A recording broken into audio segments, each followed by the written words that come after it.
Hi friends, इन spotlight current event analysis हम UPSC booster में देखेंगे। आज इंटरनेशनल वुमेन्स डे हुआ है 8 मार्च को। तो इंटरनेशनल वुमेन्स डे के तो मतलब ओकेजन पे वुमेन्स से रिलेटेड कुछ इश्यू हम डिस्कस करेंगे। उसमें मोस्ट प्रोबेबली फैक्ट्स बहुत ही ज्यादा है जो हमें यूपीएससी प्रीलिम्स में पूछे जा सकते हैं। और इसी के साथ एक चीज आती है कि जब हम वुमेन्स के बारे में डिस्कस कर रहे थे, what are the provisions for women in our constitution. फिर in case of fundamental rights कुछ प्रोविजंस है, in case of fundamental duty, DPSP, then national commission for women's. ये सारी चीजें हम डिस्कस करेंगे। पहले हम फैक्ट्स देख लेंगे, इसके बाद हम सारे बेसिक कंसेप्ट्स क्लियर कर लेंगे अबाउट करंट बेस्ड बेसिक। तो सबसे पहला है international women's day on 8 March we have celebrated. तो इसकी थीम क्या थी? Think equal, build smart, innovate for change, ये इसकी थीम थी। इन 2018 एक मूवमेंट भी चला था इन 2018, that was S I bleed. ये सारा इसके वजह से हुआ था, साबरीमाला इशू इज देयर। अगर आप देखोगे इन केस ऑफ सितंबर 2018 तो बहुत सारी केसेस हुई है। साबरीमाला का इशू था, उसका जजमेंट आया सुप्रीम कोर्ट का। देन आईपीसी 497 का जजमेंट आया है। देन आईपीसी 377 का जजमेंट आया हुआ है। देन ट्रिपल तलाक के ऊपर अभी भी बहस चल रही है। तो ये सारी जो चीजें हैं वो हमारे लिए इंपॉर्टेंट है, हमें इसके ऊपर सवाल पूछा जा सकता है। अब इंटरनेशनल वुमेन्स डे तो इंडिया में क्या किया जाता है, तो नारी शक्ति अवार्ड दिए जाते हैं इंडिया में, जो फिलहाल दिए गए। हाईएस्ट सिविल ऑनर है ये वुमेन के लिए। 1991 से शुरू किए गए हैं नारी शक्ति अवार्ड्स। अब उसमें से भी एक नारी शक्ति अवार्ड किसको गया है? नियर अबाउट 44 नारी शक्ति अवार्ड दिए गए इस साल 2019 में। वन स्टॉप सेंटर लखनऊ में जो है उसको मिला है एक उसमें से अवार्ड, नारी शक्ति अवार्ड। अब वन स्टॉप सेंटर क्या है? In case of ministry of women and child development, ये इन्होंने शुरू किया हुआ है, एक इनिशिएटिव है। वन स्टॉप सेंटर क्या होता है कि जो महिला है वायलेंस या फिर कोई भी उनको परेशानी होगी तो वन स्टॉप मतलब हर परेशानी का हल एक ही जगह पे आपको मिलेगा। अगर उनको काउंसलिंग की जरूरत है, मेंटल स्टेबिलिटी की जरूरत है, एम्प्लॉयमेंट की जरूरत है, तो ये सारी चीजें एक ही जगह पे होगी। और most probably violence affected woman यहाँ पे वर्कआउट होता है। वन स्टॉप सेंटर हमें पूछा जा सकता है क्या चीज है, तो वायलेंस अफेक्टेड वुमेन्स के लिए ये एक जगह है जहां पे उनको सारी चीजें health related, mental counselling and all that सब कुछ मिलेगा। उसके बाद अगर इंटरनेशनल वुमेन्स डे, इससे जुड़ी हुई इंपॉर्टेंट चीजें क्या है, तो 1975 इंटरनेशनल वुमेन्स ईयर सेलिब्रेट किया गया था। 1977 में यूनाइटेड नेशन जनरल असेंबली जो है उन्होंने ये तय किया था कि March 8 will be the united nation day for women's right and world peace. Women's right और वर्ल्ड पीस को एक साथ ले गया था 8 मार्च 1977। तो अगर हम प्रीवियस ईयर के पेपर देखते हैं इन केस ऑफ यूपीएससी प्रीलिम्स, तो हमें इस तरीके के फैक्ट्स नहीं पूछे जाते, बट इस तरीके के इनिशिएटिव 101% यूपीएससी हमें पूछ सकती है, that is one stop centre क्या होता है वगैरह। देन ऑन 25th नवंबर का इंपॉर्टेंस क्या है, तो international day for elimination of violence against women. This is very important. देखो, अब सीधा सीधा सवाल यूपीएससी इस तरीके से भी पूछ सकती है कि which of the following provisions और which of the following things are related with elimination of violence against women. तो उसमें एक चीज आ जाएगी कि दैट इज ये है, यहाँ पे वन स्टॉप सेंटर है वायलेंस अगेंस्ट वुमेन के लिए। फिर ये international day for elimination violence against women, ये यूनाइटेड नेशन जनरल असेंबली ने 1999 में शुरू किया था। तो ये भी चीज हमारे लिए इंपॉर्टेंट है। देन दूसरी इंपॉर्टेंट चीज हमारे लिए आती है, इसकी थीम क्या है? इसकी थीम है orange the world hear me too. अब ये थीम 2019 के लिए 18 के लिए है। 2018 25 नवंबर इस साल की थीम थी orange the world hear me too. Me too movement चला है। देखो, मी टू मूवमेंट के ऊपर बहुत सारे कॉम्पिटिटिव एग्जामिनेशन में सवाल पूछे गए हैं। मी टू के ऊपर एक सेपरेट वीडियो मैंने बनाया हुआ है, आप वो देख सकते हो। इस वीडियो के नीचे मैं मी टू वाले वीडियो की लिंक दे दूंगा आपको। और दूसरी एक इंपॉर्टेंट चीज है, that is harassment of women at work place. तो आगे वाली चीज देखिए, शी बॉक्स। शी बॉक्स क्या है? She box is sexual harassment electronic box. अब सेक्सुअल हरासमेंट इलेक्ट्रॉनिक बॉक्स को शी बॉक्स बोला जाता है, उसका शॉर्ट फॉर्म ये है।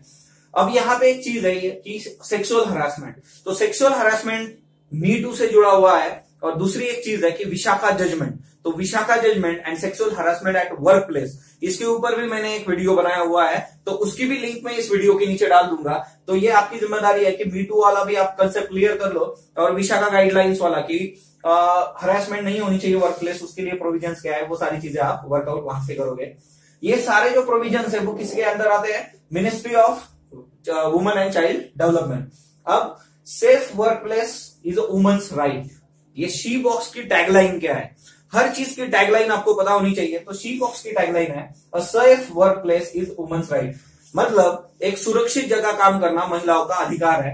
ये इंपॉर्टेंट चीज यहाँ पे शी बॉक्स से मिलती है। उसके बाद एक स्कीम है जो न्यूज में है बहुत बार, मतलब पिछले साल से ये न्यूज में, ये स्कीम लॉन्च हुई थी 1 जनवरी 2017 को, प्रधानमंत्री मातृ वंदना योजना। ये किसकी जगह पे, मतलब ये मॉडिफिकेशन है इंदिरा मातृत्व सहयोग योजना का, जो 2010 में शुरू हुई थी। तो इसका ये मॉडिफिकेशन है प्रधानमंत्री मातृ Vandana Yojana, ministry of women and child development के अंडर आती है। इसमें आपको मतलब फर्स्ट लाइव बर्थ जो है एट 19 ईयर्स, मतलब कंडीशन है इसके लिए, फर्स्ट लाइव बर्थ जो होगा मिनिमम एज होगी 19 ईयर्स। 19 क्यों? क्योंकि मैरिज के लिए लड़कियों की जो एज है वो है 18 ईयर्स, तो आफ्टर 9 मंथ्स, तो 19 ईयर्स कर दिया है। तो 19 ईयर्स की अगर कोई लड़की मां बनेगी मतलब, तो उसका फर्स्ट लाइव बर्थ जो होगा पहला बच्चा, तो उसके लिए आपको 5,000 रुपए कैश बेनिफिट दिया जाएगा सेंट्रल गवर्नमेंट की तरफ से। अब इसमें एक चीज है कि यहाँ पे कुछ लोगों को एक्सेप्शन किया गया है, कि कुछ लोगों को इसके बाहर कर दिया है। यहाँ पे कंडीशन है, जो कंडीशन आपको नेशनल फूड सेफ्टी एक्ट के अंदर नहीं मिलती। इन case of national safety security national food safety act, इसमें क्या था कि आपको फूड भी मिलेगा और उसी के साथ इन केस ऑफ मैटरनिटी बेनिफिट्स वो 6,000 था। जननी सुरक्षा योजना में भी मैटरनिटी बेनिफिट कैश 6,000 था, जो मातृत्व वंदना योजना में 5,000, मतलब 1,000 कम हो गए। यहाँ पे कोई कंडीशन अप्लाई नहीं थी, बट मातृत्व वंदना योजना में कंडीशन अप्लाई। वो कंडीशन क्या अप्लाई है, तो उसमें एक इंपॉर्टेंट चीज है कि जो सेंट्रल गवर्नमेंट में जॉब करती है महिलाएं, जो स्टेट गवर्नमेंट में जॉब करती है, या फिर उसी प्रकार के बेनिफिट उनको कहीं अलग जगह पे मिल रहे हैं, तो इनको एक्सक्लूड किया गया है मातृत्व वंदना योजना में। तो ये इंपॉर्टेंट चीज है जो यहाँ पे नहीं था। यहाँ पे कोई कंडीशन नहीं था, सबके लिए था नेशनल फूड सेफ्टी एक्ट में। नेक्स्ट वन, अब मैटरनिटी बेनिफिट की जब बात आती है, तो ये यहाँ पे आपको कैश बेनिफिट मिल रहा है। उसी के साथ इन केस गवर्नमेंट के भी तो मैटरनिटी बेनिफिट एक्ट बिल आया उसके लिए, उसमें क्या क्या चीज है, तो गवर्नमेंट ने क्या कर दिया, पहले क्या होता था 12 वीक्स की मैटरनिटी बेनिफिट लीव होती थी जो आपको पेड होती थी, गवर्नमेंट ने उसको कर दिया 26 वीक्स। तो ये अच्छी बात है कि मैटरनिटी लीव्स आपको, मतलब यहाँ पे आपको पेमेंट दिया जाएगा पूरा आपका। तो ये पहले 12 था, उसके बाद 26 हो गया। अब इसका इंपैक्ट प्राइवेट सेक्टर के ऊपर क्या होता है, तो प्राइवेट सेक्टर ने क्या किया, महिलाओं को जॉब देना कम कर दिया, या फिर ऐसी महिलाएं जो प्रेगनेंसी लीव पे जा रही तो उनको वहीं से टर्मिनेट कर दिया। इस तरीके से चीजें करना शुरू हो गया। तो इस केस में government came with another scheme, that is maternity benefit incentive scheme. तो यहाँ पे ये जो मतलब इनको 14 मंथ्स का ज्यादा देना पड़ रहा है अभी, पेमेंट जो हो रहा है उसमें से 7 वीक्स के वेजेस गवर्नमेंट देगी। तो और क्या करना चाहिए ना, यही इंपॉर्टेंट चीज है। गवर्नमेंट की तरफ से बहुत ही अच्छा कदम है। 7 वीक्स का वेज मतलब जो कुछ पेमेंट है वो गवर्नमेंट कर देगा इसमें। बट इसके लिए भी कंडीशन है, जिनका इनकम, जिन महिलाओं का इनकम 15,000 या उससे कम है, उनके लिए ये अप्लाई होगा। अब मैटरनिटी बेनिफिट के अंदर एक दूसरी चीज आई है इस बिल में कि बेबी सिटिंग जो होता है वो पार्लियामेंट में भी खुलेगा। तो पार्लियामेंट में बेबी सिटिंग इसके अंडर प्रोविजन है उसका, तो वो भी चीज ध्यान में रखिए पार्लियामेंट के बारे में। Then next one is global gender gap report. In case of UPSC prelims, अगर आप प्रीवियस ईयर के पेपर देखोगे तो उसमें एक चीज आएगी, आपको सवाल किस तरीके से पूछे जाते हैं। जब हम पढ़ाई करते हैं तो हमें ये चीज क्लियर करनी है कि सवाल किस तरीके से आएगा। फॉर एग्जाम्पल, प्रधानमंत्री मातृ वंदना योजना, तो अगर आप स्कीम्स के ऊपर आए हुए सवाल यूपीएससी के देखोगे तो उसमें क्या पूछा जाता है, स्कीम एंड मिनिस्ट्री। और एक बार 3 साल पहले ऐसा पूछा गया था कि स्कीम एंड उसका ईयर तब शुरू हुई। जैसे मैंने आपको बताया प्रधानमंत्री मातृ वंदना योजना 1 जनवरी 2017 को लॉन्च की गई थी। तो इसी प्रकार से आपको स्कीम्स के नाम, एक्सेलरेटेड इरिगेशन के बारे, बेनिफिट प्रोग्राम के बारे में उस वक्त सवाल आया था कि किस ईयर ये शुरू हुआ है। तो आपको मैच द फॉलोइंग्स नहीं पूछा जाता यूपीएससी में, वो पूछते हैं कि which of the following pair is correct. तो उसमें either scheme and ministry and scheme कब लॉन्च हुए, इस तरीके के सवाल आते हैं। और ऑब्वियसली आपको ऑब्जेक्टिव पता होना चाहिए स्कीम का। Same way in case of such reports, UPSC since 3 or 4 years every year they are asking कि which of the following institute publishes this report. आपको एक लास्ट ईयर भी पूछा गया, लास्ट ईयर क्या सवाल था आप कमेंट बॉक्स में बताओगे मुझे कि अब ये ग्लोबल जेंडर गैप रिपोर्ट है, ये कौन लेके आता है, वर्ल्ड इकोनॉमिक फोरम। तो ये सवाल हमें पूछा जाएगा कि ग्लोबल जेंडर गैप रिपोर्ट कौन पब्लिश करता है, तो answer is world economic forum. हम लास्ट ईयर के सारे रिपोर्ट देखेंगे कि कौन सी इंस्टीट्यूट क्या क्या पब्लिश करती है। So don't worry about that, UPSC booster में सारी चीजें क्लियर होगी। देन इंडिया का रैंक जो है वो 108 है। अब इसमें 4 फैक्टर्स होते हैं इन case of global gender gap ऊपर, 4 फैक्टर्स होते हैं, या फिर उनके ऊपर देखा जाता है। ये क्या क्या है उसमें, economical opportunities for woman, second one is political empowerment of woman, मतलब representation of woman in case of Lok Sabha और राज्यसभा, वो आप देख सकते हो। Then education of woman, what is the percentage of education और किस तरीके से स्टेटस है। Then health and survival, so reproductive health and all that, वो भी देखा जाता है। So these are the 4 particular standards on which global gender gap report is based. One is economical opportunities for women. Second one is the political empowerment for women. Third one is the education, and last one health and survival of women.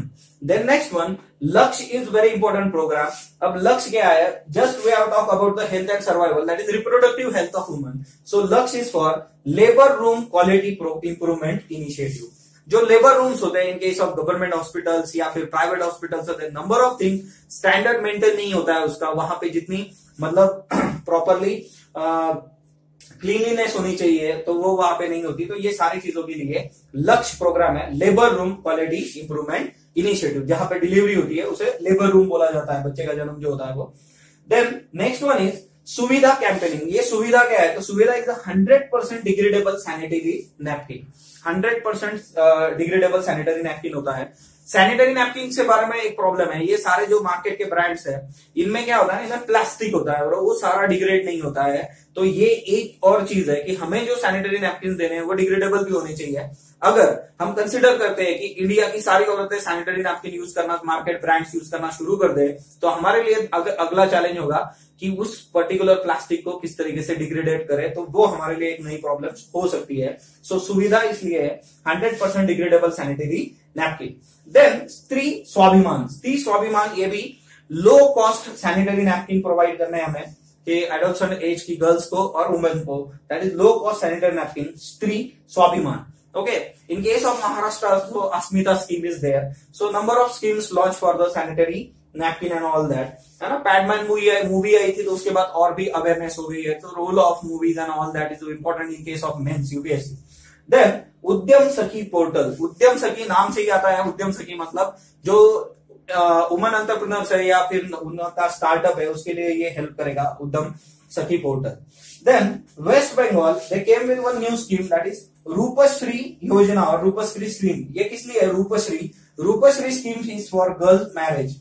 Okay, जो economically sustainable नहीं है, economically weaker section है, उन लड़कियों की शादी के लिए वेस्ट बंगाल की ये स्कीम है, रूपश्री स्कीम।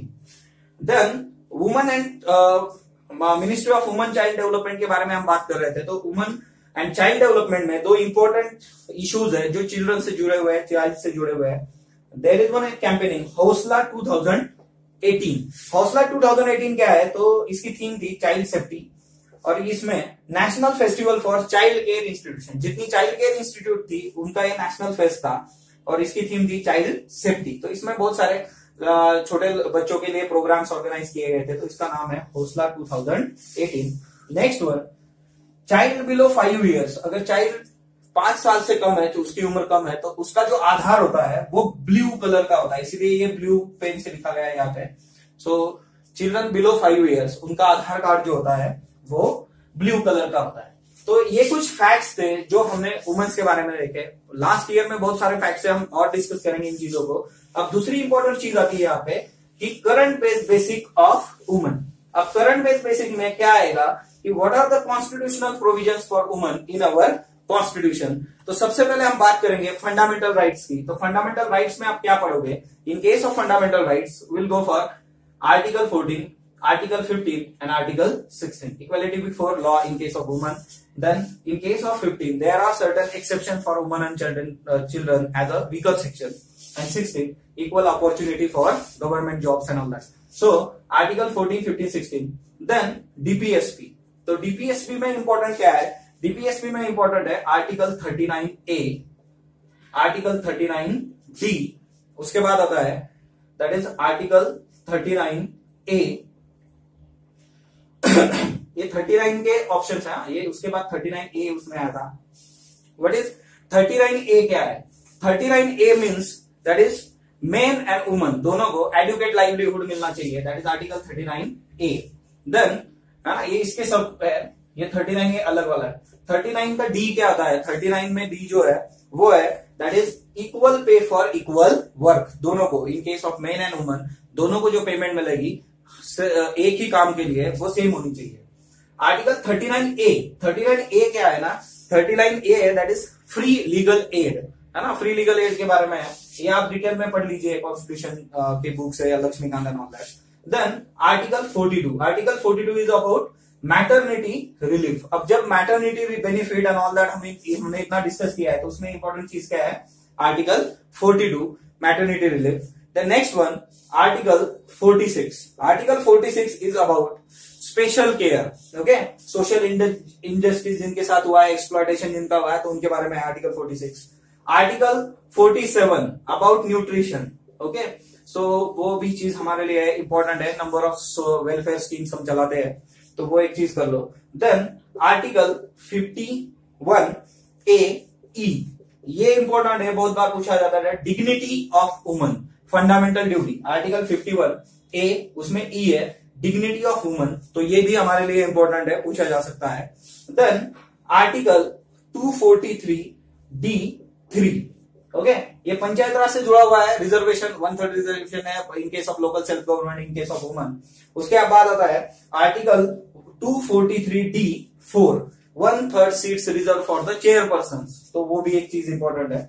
उसके बाद 243T3 और T4, ये किस चीज के लिए है, ST SC and woman reservation के बारे में है। और ये same 243T4 it is about the chairperson, SC ST and woman, 1/3 reservation, तो वो इंपॉर्टेंट चीज है। इसके बारे में बाद में आता है that is national commission for woman, तो वो 1992 में आया था। उसके बाद है reservation for local self government, तो वो आपको करना पड़ेगा 23rd कॉन्स्टिट्यूशनल अमेंडमेंट 1992 में जो आया, सॉरी 73rd कॉन्स्टिट्यूशनल अमेंडमेंट 1992 में जो आई हुई है, वो इंपॉर्टेंट है। Then national action plan for girl child, ये इंपॉर्टेंट है। National action plan for girl child ये था 1991 to 2000, okay. National action plan for girl child, तो ये इंपॉर्टेंट है हमारे लिए। Next one that is